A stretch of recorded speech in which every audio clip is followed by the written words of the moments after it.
باللہ من الشیطان اللعین الرجیم بسم اللہ الرحمن الرحیم۔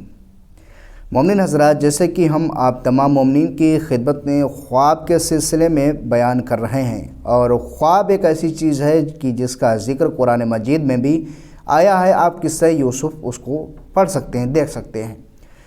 بعض اوقات یہ ہوتا ہے کہ انسان جو ہے وہ ڈراؤنے خواب دیکھتا ہے، بھینکر خواب دیکھتا ہے اور ایسے خواب دیکھتا ہے کہ وہ بستر سے بھی اٹھ جاتا ہے، بھاگ کھڑا ہوتا ہے۔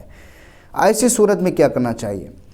حضرت رسول خدا صلی اللہ علیہ وآلہ وسلم ارشاد فرماتے ہیں کہ میں نے خواب میں ایک شخص کو دیکھا کہ وہ شیطان کے چنگلوں میں گھرا ہوا تھا۔ شیطان جو تھے اس کو چاروں طرف سے جو تھے وہ گھیرے ہوئے تھے، لیکن جیسے ہی اس شخص نے ذکر خدا کیا تو شیطان کے چنگل سے اس کو نجات مل گئی۔